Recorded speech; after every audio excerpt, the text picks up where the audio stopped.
اجمعین۔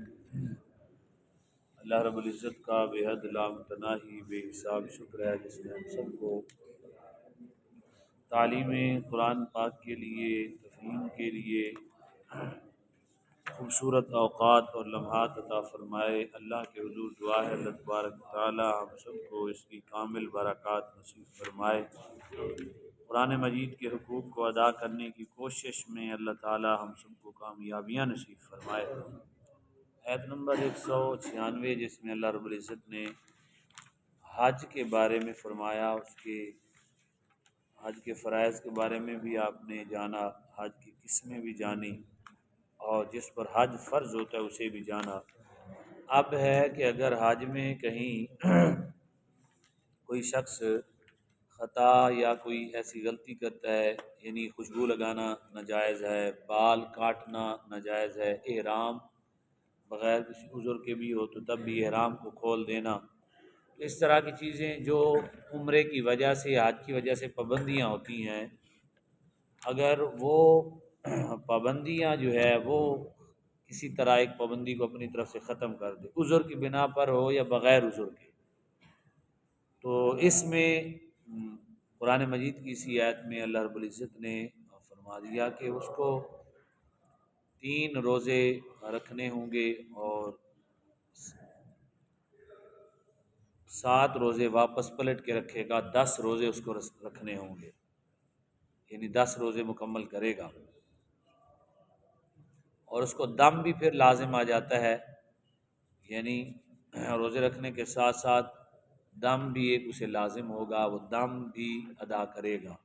دم کا مطلب یہ ہے کہ ایک جانور ذبح کرے گا اور روزے بھی رکھے گا، مسکینوں کو کھانا بھی کھلائے گا، یعنی یہ 3 صورتیں ہیں، وہ اس کی وجہ ہوگی، یا تو وہ مجبوری کی بنا پر کیا ہے یا بغیر مجبوری کے کیا ہے۔ مجبوری کی بنا پر تو گناہگار بھی ہوگا اور یہ ساری چیزیں ادا کرنی پڑیں گی، اور اگر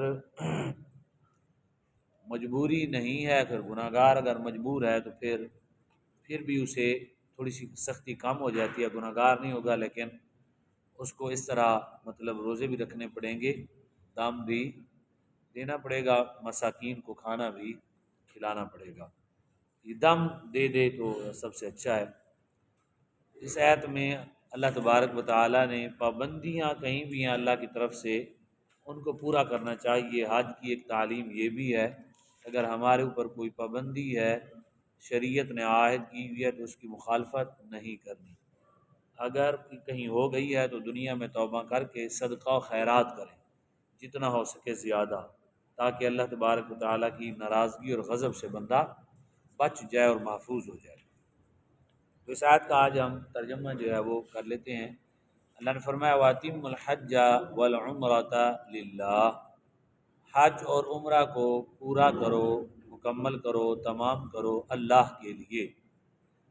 فَإِنْ أُحْصِرْتُمْ، اگر تم روکے گئے، فَمَا اسْتَيْسَرَ مِنَ الْهَدْيِ، یعنی کسی وجہ سے تمہیں جو ہے وہ روک دیا گیا قربانی کرنے کے لیے، تو میں جو تمہیں میسر آئے تو اس وقت وہ قربانی تم صرف بھیج دو، یعنی قربانی گاہ کی طرف کسی کے ذریعے بھیج دو، تم نہیں جا سکتے، کوئی بات نہیں ہے، کوئی تمہیں مجبوری ہے، جیسے آپ بھی مجبوریاں ہیں نا، وہ لے لیتے ہیں قربانیاں، خود پیسے لے لیتے ہیں اور ٹائم بتا دیتے ہیں اس ٹائم پہ آپ کی قربانی ہو جائے گی، تو مجبوری ہے، حکومت نے ایسے کیا ہوا ہے، تو اگر کوئی مجبوری ہے تو تب ایسے قربانی بھیجی جا سکتی ہے۔ اگر وہ یعنی ایسا مسئلہ نہ ہو تو جب تک قربانی نہ ہو وہ سر نہیں منڈوا سکتا، تو یہاں یہ ہے کہ وَلَا تَحْلِقُوا رُؤُوسَكُمْ حَتَّىٰ يَبْلُغَ الْهَدْيُ مَحِلَّهُ، کہ وہ سر کو نہیں منڈوائے گا یہاں تک کہ اس کی قربانی اپنے مقام پر پہنچ جائے، جہاں قربانی اپنے ٹھکانے پر پہنچ جائے گی تب وہ سر منڈوا سکتا ہے، ورنہ نہیں۔ وَمَنْ كَانَ مِنْكُمْ مَرِيضًا، تم میں سے کوئی مریض ہو، او بِهِ اذًا، یا اسے تکلیف ہو، کہاں، من رأسہ، اس کے سر میں، ففدیہ، تو وہ فدیہ دے گا، من صیام او صدقۃ او نسک، یا تو روزے رکھے گا یا صدقہ کرے گا یا قربانی کرے گا، ان تینوں میں سے ایک کام وہ ضرور کرے گا، ٹھیک ہے۔ روزے رکھے گا کتنے؟ 3 وہاں، 7 اپنے علاقے میں اگر روزے رکھنا چاہتا ہے۔ صدقہ کرنا چاہتا ہے تو پھر مساکین کو کھانا کھلانا پڑے گا، اور اگر قربانی کرنا چاہتا ہے تو وہی دم ہے، وہ قربانی کر دے گا۔ ان تینوں میں سے کوئی بھی ایک اسے کرنا ضروری ہوگا، کوئی بھی عمل اس کا خلاف ہو جائے گا تو اس وقت یہ کام اس کو کرنا ضروری ہوگا۔ یعنی اس نے سر مڑوا دیا لیکن ہوا یہ کہ قربانی اس کی پہنچی ہی نہیں، اب اس کو یہ کام کرنے پڑیں گے۔ فمن تمتع بالعمرۃ الی الحج، فرمایا جو شخص حج کی طرف عمرے کے ساتھ نفع اٹھانا چاہتا ہے، یعنی میں نے عرض کیا تھا حج کی جو قسمیں ہیں، تمتع ہے، قران ہے، اور آپ کو یاد ہوگا جی افراد، شاباش۔ تو یہ ان میں سے تمتع کے بارے میں بیان کیا جا رہا ہے کہ گئے تو آپ حج پر ہیں لیکن اس کے ساتھ ہم عمرے کا بھی نفع حاصل کر لیں۔ قران یہ ہوتا ہے کہ وہ بہت بڑا کام ہے، ایک ہی احرام میں دونوں کام کرنے ہوتے ہیں۔ افراد یہ ہوتا ہے کہ عمرے کا الگ احرام اور حج کا، اس میں وہی بیان ہو رہا ہے۔ فمن تمتع بالعمرۃ الی الحج، جو شخص یعنی نفع اٹھائے، کیا کیسے نفع اٹھائے؟ یہ عمرے کے ساتھ حج کا، یعنی حج کرنے گیا ہے تو عمرے کے ساتھ نفع اٹھا لے۔ اور فمستیسر من الہدی، اور جسے میسر آئے یعنی قربانی، اس پر کیا ہے جی؟ فمستیسر من الہدی، تو جس شخص کو میسر ہو قربانی یعنی وہ قربانی بھی ضرور کرے تاکہ اس کی برکات۔ فمن لم یجد فصیام، اگر وہ نہ پائے قربانی تو پھر کیا کرے گا جی؟ 3 روزے رکھے گا وہاں حج میں، اور باقی وسبعۃ اذا رجعت، اور 7 واپس رکھے جب وہ پلٹے گا۔ تلک عشرۃ کاملہ، تو کیا ہو جائیں گے یہ؟ 10 مکمل روزے ہو جائیں گے کاملہ۔ ذالک لمن لم یکن اہلہ حاضر المسجد الحرام، یہ بتایا یہ جا رہا ہے کہ جی یہ حکم اس کے لیے ہے جو مکہ رہنے والا نہ ہو، جو مکے میں رہنے والا، اہلہ، جو مکے میں رہنے والا، مکے میں رہنے والا نہ ہو۔ واتقوا اللہ، اللہ سے ڈرو اور جان لو کہ بے شک اللہ تبارک و تعالی سخت عذاب دینے والا ہے، یعنی اللہ تعالیٰ اس پر قادر ہے کہ وہ سخت عذاب دے سکتا ہے، شان ہے اس کی۔ اس آیت میں اللہ تبارک و تعالیٰ اصل میں حج مکمل نہ، یہ اللہ تبارک و تعالیٰ نے مومن و مسلمان کو اپنی قربت اور اپنی محبت کے اظہار کے لیے عطا کیا ہے کہ انسان دنیا میں بہت پریشان ہوتا ہے، اس کا بعض دفعہ گھر میں بھی دل نہیں لگتا، کاروبار پر بھی دل نہیں لگتا، لیکن اللہ نے دنیا میں ایک ایسا شہر ہمیں عطا فرمایا ہے، ایسا علاقہ عطا فرمایا ہے جو وہاں جاتا ہے جتنی مرضی اس کی یہاں کی مصروفیت ہو تو اس کا وہاں جا کے دل لگ جاتا ہے۔ تو خود سوچیں جس رب نے ایک دنیا پر ایسی محبت کا اظہار کیا ہے وہ آخرت میں کتنا کرے گا۔ بندہ جو آخرت میں جائے گا وہ آئے گا واپس دنیا میں؟ مدینے میں جا کے واپس نہیں آتا، دل نہیں کرتا، مکے میں جا کے اس کا واپس آنے کو دل نہیں کرتا، دل کرتا ہے کہ وہیں رہوں، زیادہ دن ملیں، اور یہیں اسی قربت میں، نہ وہاں کی بولی آتی ہے، نہ وہاں رشتہ دار ہوتے ہیں، نہ یہ سارے معاملات ہوتے ہیں۔ تو یہ ایک اللہ کی محبت کا اظہار کا کیا ہے جی؟ ذریعہ ہے اور طریقہ ہے حج، کہ اللہ تعالیٰ ہم سے کتنا محبت کرتا ہے۔ اور ایک دوسرا اس میں یہ ہے، جو احباب عمرہ کرنے گئے ہیں یا حج کرنے گئے ہیں انہیں پتہ ہے، کعبہ شریف جب نظر آتا ہے تو اس کی زندگی کی ساری ریکارڈنگ اس کے ذہن میں چلنا شروع ہو جاتی ہے، اور ندامت اور آنسو شروع ہو جاتے ہیں۔ اس کی بھی یہی وجہ ہے کہ رب کے حضور جب ہم حاضر ہوں گے، یہ تو اس کا گھر ہے، جب اس کے حاضر ہوں گے تو یہ ساری ریکارڈنگ چل پڑے گی، اس کے ہاں بھی بڑی ندامت ہوگی، جیسے کعبے میں ندامت ہوتی ہے، کل رب کے حضور حاضر ہونا ہے تاکہ بندہ اچھی طریقے سے آخرت کی تیاری کر سکے۔ حج کے اصل میں فوائد یہ ہے، بندہ لینے یہ جاتا ہے کہ رب کے حضور میں حاضر کیسے ہوں گا، اور میرا اس وقت حالات کیسے ہوں گے، اللہ کی قربت اور اللہ کی محبت میرے ساتھ کتنا وابستہ ہے، وہاں کتنا دل لگتا ہے، وہاں کتنا وابستگیاں ہوتی ہیں۔ جو بندہ، جیسے بندے اپنے بچوں کی تعریفیں نہیں کرتے، بچہ ہو جائے تو پھر بچے کی باتیں کرتے رہتے ہیں، جو بندہ حج عمرہ کر کے آئے گا آپ اس کے ساتھ بات کوئی مرضی کر لے، اس نے وہی چھیڑ کے بیٹھ جانا، وہ حج عمرے کی آپ کو سنائے گا۔ عام آدمی جس نے نہیں کیا وہ تنگ آ جائے گا، کہنا ہے میں حج عمرے سنائی رکھتا ہے۔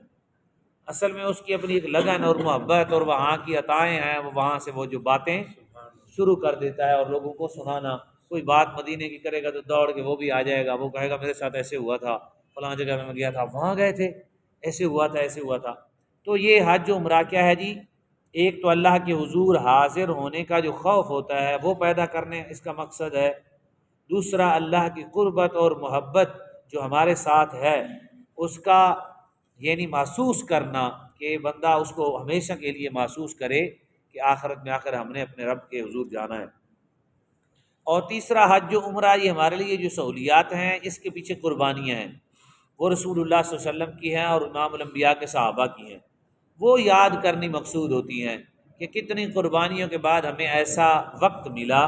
لہٰذا اگر اللہ تعالیٰ نے زندگی دی ہے تو یہ اسلام جو ہمیں ملا ہے، ایمان جو ہمیں ملا ہے، یہ بڑی قربانیوں کے ساتھ ملا ہے، ہمارے آقا نے بھی بڑی قربانی دی ہیں، لہٰذا اس میں غفلت نہیں کرنی چاہیے۔ جائے کہ وہ نماز پڑھنے کے لیے ان کو دھکے ملتے تھے، نماز پڑھنا ان کو چھپ کے نماز ادا کرنی ہوتی تھی، کعبے میں آنے نہیں دیتے تھے، واپس عمرہ کرنے آئے ہوئے واپس چلے گئے، تشریف لے گئے۔ تو اتنے مسائل دیکھنے کے باوجود ہمیں آج سہولت کے ساتھ چیزیں میسر ہیں۔ تو حج کا ایک یہ سبق بھی ہے، حج ساری ایک تربیت کا نام ہے۔ کیا نام ہے؟ چوتھا اس میں یہ بھی ایک سبق ہے کہ اللہ اپنے بندوں سے کتنا پیار کرتا ہے۔ جب بندہ اللہ کی رضا کی خاطر دوڑ بھی لگائے تو اللہ کو دوڑ بھی بڑی پیاری لگتی ہے۔ کوئی سیدہ حاجرہ دوڑی تھی نا، اللہ کے ہاں شکر ادا کیا تھا، آج وہ دوڑ بن گئی ہمارے لیے۔ اور کعبے میں نبی علیہ الصلوۃ والسلام کے صحابہ کیونکہ بہت نحیف و کمزور ہو گئے تھے، کھانے پینے کو اتنی اشیاء ہوتی نہیں تھی، محنتیں بہت زیادہ تھی، جہاد تھے، کفار نے دیکھا کہ یہاں سے یہ گئے ہیں تو وہاں بھوکے مر رہے ہیں، ان کی نبی تو باتیں بڑی کرتے ہیں، تو آپ دیکھیں گے یہ چلتے کہتے ہیں، ان کا تو چلنا بھی مشکل ہوگا، تو میرے آقا نے فرمایا کہ یہاں تم نے اکڑ کے چلنا ہے۔ اگرچہ اکڑنا ہر جگہ پہ حرام ہے، لیکن اللہ کو اکڑنا بڑا پسند آ گیا، یعنی دوڑنا بھی پسند آ گیا، اکڑنا بھی۔ سوچیں کوئی دوڑنا کرنا عبادت تو نہیں ہے ظاہری، اگر ظاہری تو اللہ کی کوئی ذکر تو نہیں ہے نا، تو معلوم ہوا کہ بندے کے ایک ایک سانس کا بدلہ اللہ بہت زیادہ دیتا ہے۔ اللہ کے نام پہ اٹھایا گیا قدم بڑا قیمتی ہوتا ہے، اللہ کے نام پہ کی گئی بات بھلے اللہ کے ہاں بڑی قدر ہوتی ہے۔ اس کائنات میں سب سے زیادہ اللہ تعالی بندے کا قدردان ہے، کائنات میں کوئی کسی کی اتنی قدر نہیں کرتا جتنا اللہ قدر کرتا ہے، سب سے زیادہ۔ قرآن میں اللہ تعالیٰ نے بارہا فرمایا کہ میں سب سے زیادہ قدردان ہوں، میں قدر کرتا ہوں۔ مطلب آپ نے حدیث سنی ہوگی، جمعے والے دن جو بندہ غسل کرتا ہے، غسل کر کے پھر اپنے گھر سے پیدل چل کے آتا ہے، تو جیسے اپنے مسجد میں آ کے پھر امام کے قریب بیٹھتا ہے، یہ مشکوٰۃ شریف میں حدیث ہے، ایک قدم کے بدلے اللہ تعالیٰ 70 سال کی عبادت کا ثواب دیتا ہے۔ یہ قدر ہے، قدر اللہ قدر کرتا ہے اس کو۔ پیدل چل کے آیا جی، اور وہ سال کی عبادت کیسی؟ دن کو روزے رکھے، رات کو قیام کرے، اس کے برابر اللہ ثواب دیتا ہے۔ تو اسی طرح جو علم دین جیسے آپ سیکھنے آئے تو اللہ تعالیٰ کے فرشتے آپ کے پاؤں کے نیچے پر بچھاتے ہیں، یہ بھی اللہ کی طرف سے قدر ہے۔ لوگ پھول پھینکتے ہیں کوئی کسی کا استقبال کرے، کسی کے نیچے کپڑے بچھاتے ہیں، اللہ نے فرمایا نہیں یہ میرا دین سیکھنے جا رہے ہیں، حدیث ہے، اور میں ان کے نیچے نورانی پر بچھاؤ۔ یعنی اللہ سب سے زیادہ قدردان ہے، کوئی اتنی قدر نہیں کر سکتا، لہٰذا ہمیں چاہیے کہ اپنے رب کی مانیں جو قدر کرتا ہے۔ اور کوئی کیا قدر کرے گا؟ تیسرے دن ہر کوئی بھول جاتا ہے، کوئی یاد نہیں رکھتا، یہ مالک ہے جو اتنی۔ تو حج عمرہ عرفات میں آپ جا کے ٹھہرتے ہیں، وہاں بھی کوئی عبادت لازم نہیں۔ آدم علیہ السلام وہاں، حوا علیہ السلام، حوا رضی اللہ تعالیٰ ہماری ماں جی کو پہچانا، وہاں اللہ کا شکر ادا کیا۔ کیا کیا؟ عرفات کا معنی تھا پہچانا، تعارف کرنا، تو وہاں پہچانا ایک دوسرے کو، تو اللہ تعالیٰ بڑا خوش ہوا کہ یہ تو بڑا میرا شکر ادا کیا انہوں نے آپس میں ملاقات کر کے۔ تو اللہ نے فرمایا اللہ اتنا خوش ہوا کہ اس ملاقات کو ثواب بنا دیا، کہیں دوڑنے کو، کہیں اکڑنے کو، کہیں بیٹھنے کو اللہ نے کیا بنا دیا؟ اللہ تعالیٰ نے عبادت بنا دی۔ اچھا جی، وہ شیطان نے بات کی تو اللہ کے پیغمبر کو بڑا غصہ چڑھا، یہ تو بڑی عجیب باتیں کرتا ہے، کنکریاں اٹھائیں، اللہ کو بڑی وہ ادا پسند آئی۔ اس نے کہا میری عبادت نہیں تو ویسے ہی نظر آئے یا نہ آئے، میرے یہ بندے نے بڑی غیرت کے ساتھ کام کیا ہے۔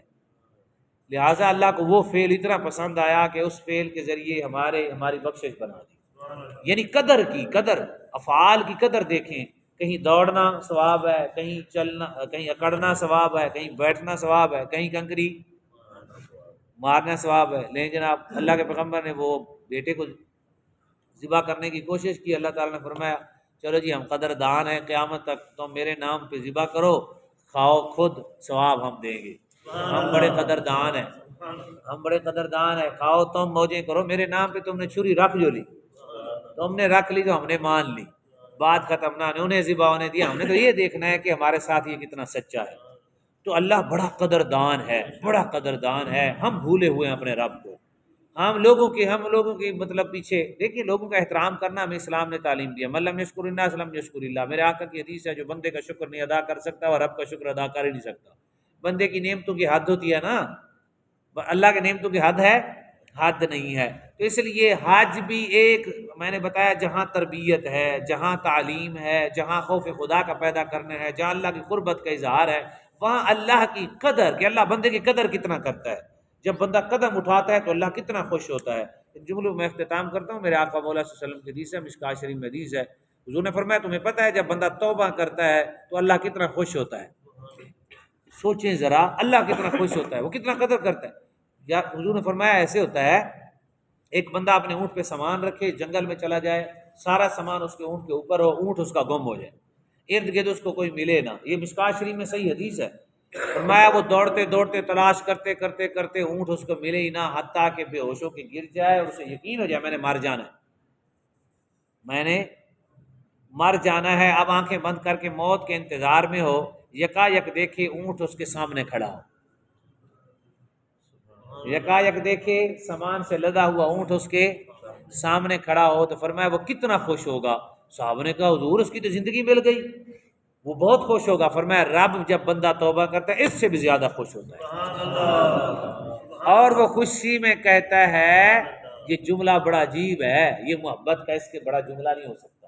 اللہ خوشی سے اس وقت جملہ کہہ دیتا ہے کہ میں تیرا بندہ، تو میرا رب۔ یہ جملہ بڑا عجیب ہے، یعنی خوشی میں جب بندہ بھول کے نہیں الٹ لفظ بول دیتا، خوشی میں نا، ہم جب خوشی میں کوئی لفظ بولتے ہیں تو الٹ بھی ہو جاتا ہے نا۔ خوشی میں یکایک ہمارے اندر ایک ایسا ہوتا ہے کہ ہم افعال اپنے کوئی اور انجام دے رہا ہوتا ہے، تو اللہ تعالیٰ خوشی میں یہ لفظ بول دیتا ہے، وہ بھولنے سے پاک ہے، ہر چیز سے پاک ہے۔ بتائیں کائنات میں کوئی اتنا محبت کرتا ہے؟ کیسی بات ہے، جس پاک رب نے ہم سے اتنا محبت کی، ہم اس رب کو چھوڑ بیٹھے۔ مسلمانوں نے اس رب کو چھوڑ دیا جو قدر ہی قدر کرتے ہیں۔ آپ وضو کریں قدر، آپ کے آنسو نکلیں قدر۔ حدیث پاک میں ہے کہ اگر اللہ کو 2 قطرے بہت پسند ہے، 2 قطرے کائنات سے بھی زیادہ پسند ہے، یہ ساری کائنات کتنی حسین ہے، 2 قطرے، فرمایا اللہ کے نام پہ نکلا ہوا خون کا ایک قطرہ، 2 قطرے نکلتے ہیں نا جسم سے، اور آنکھوں سے اللہ کے خوف یا اس کی محبت کی وجہ سے نکلا ہوا آنسو، اللہ کو پورے جہان سے زیادہ محبوب ہے۔ بتائیں اس سے بڑی کیوں قدر کر سکتا ہے؟ کوئی ہے ایسا جو اتنی بڑی بات کرے کہ تیرے آنسوں کی اتنی قدر ہے کہ میرا یہ جو گھر ہے، میری یہ جو حکومت ہے، یہ میں قربان کر دوں؟ ایسے ہو سکتا ہے؟ اللہ فرما رہا ہے اتنا وہ قدردان بڑا ہے، اللہ بڑا قدردان ہے، بہت قدردان ہے۔ ہمارے بزرگ فرماتے ہیں کہ اگر کسی کو پتہ چل جائے نا یہ جو ہماری دعائیں قبول نہیں ہوتی کہ اللہ ہم سے کتنا محبت کرتا ہے، تو آپ حیران ہو جائیں گے، آپ تو پھر دعا کرنا چھوڑ دیں گے۔ لیکن کیونکہ اللہ ناراض ہوتا ہے کہ مجھ سے مانگو، تو ایسا ہے جو کہے کہ مجھ سے مانگو ورنہ میں ناراض ہو جاؤں گا۔ اللہ تعالیٰ قرآن مجید میں اللہ فرماتا ہے وہ اس نے تو غضب کیا، وہ تو میرے در سے دور ہونے لگ گیا، مجھ سے مانگتا ہی نہیں ہے، مجھ سے مانگے میں اسے دوں گا۔ تو بہت ہی پاکیزہ ذات ہے، دعا کریں، یہ مغفرت کے دن ہیں، اللہ ہمیں اپنی محبت عطا کرے، اللہ ہمیں عشق مصطفیٰ کے سائے میں اپنی محبت عطا کرے۔ سبحانک اللہم